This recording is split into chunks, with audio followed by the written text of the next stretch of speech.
नमस्कार, मैं हूं भावना और आप देख रहे हैं पश्चिम बंगाल राज्य से जुड़ी खबरें। 21 जुलाई शहीद दिवस के मौके पर कोलकाता के धर्मतला में तृणमूल कांग्रेस की ओर से आयोजित सभा में लाखों लोगों के इकट्ठा होने की संभावना होती है और इस कारण अचल हो जाता है समूचा कोलकाता। 20 जुलाई यानी गुरुवार से ही लोगों का कोलकाता आना आरंभ हो जाता है। राज्य के विभिन्न हिस्सों से तृणमूल कांग्रेस कर्मी व नेता धर्मतला पहुंचते हैं और तृणमूल कांग्रेस सुप्रीमो ममता बनर्जी के भाषण को सुनने के लिए उतारू रहते हैं। हालांकि ट्रैफिक नियंत्रित करने के लिए पूरी कोलकाता पुलिस ही ड्यूटी पर तैनात होती है। पश्चिम बंगाल के नंदीग्राम ग्राम पंचायत के नवनिर्वाचित बीजेपी के 7 पंचायत सदस्यों को कोलकाता हाई कोर्ट ने दी राहत। कोलकाता हाई कोर्ट के जज जय सेन गुप्ता ने पुलिस प्रशासन को निर्देश दिया कि नवनिर्वाचित बीजेपी के 7 पंचायत सदस्यों के खिलाफ 16 अगस्त तक कोई कार्रवाई नहीं की जाएगी। पुलिस का आरोप है कि पुराने मामलों को सामने रखकर पुलिस ने नवनिर्वाचित बीजेपी पंचायत सदस्यों को परेशान किया। यहां तक कि बोर्ड गठन की प्रक्रिया भी इस कारण थम गई। आखिरकार कोलकाता हाई कोर्ट ने तृणमूल कांग्रेस के राष्ट्रीय महासचिव सांसद अभिषेक बनर्जी को दिया रक्षा कवच। कोलकाता हाई कोर्ट के जज तीर्थंकर घोष ने 24 जुलाई तक अभिषेक बनर्जी को दिया रक्षा कवच। शिक्षक नियुक्ति घोटाले की जांच कर रही ईडी किसी प्रकार की कार्रवाई अभिषेक बनर्जी के खिलाफ 24 जुलाई तक नहीं कर सकती है। पश्चिम बंगाल में पंचायत चुनाव में हुई हिंसा की रिपोर्ट बीजेपी की महिला सांसदों ने राष्ट्रीय अध्यक्ष जेपी नड्डा को सौंपी।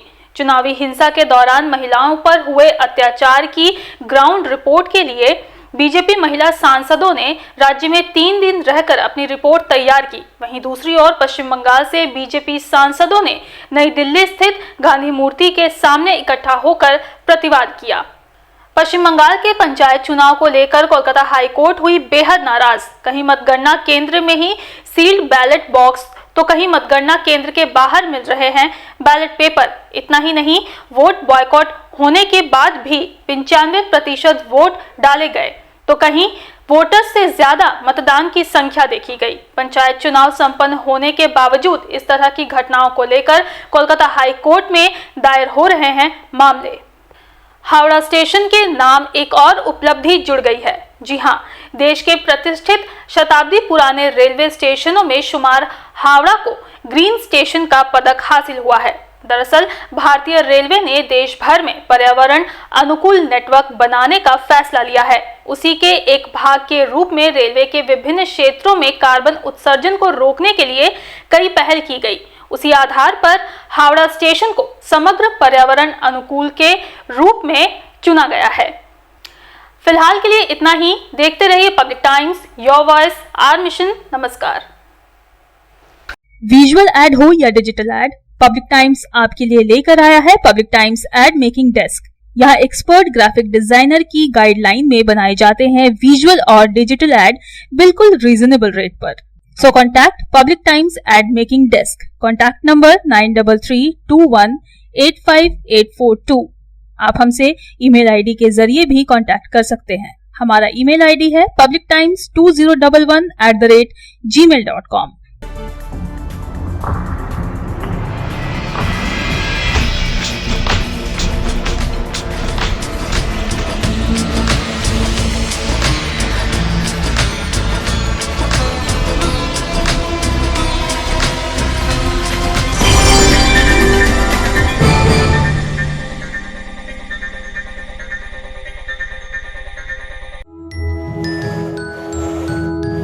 शिल्पांचल की हर छोटी बड़ी खबर कभी भी कहीं भी देखने के लिए हमारे पब्लिक टाइम्स न्यूज चैनल को YouTube पर करें सब्सक्राइब।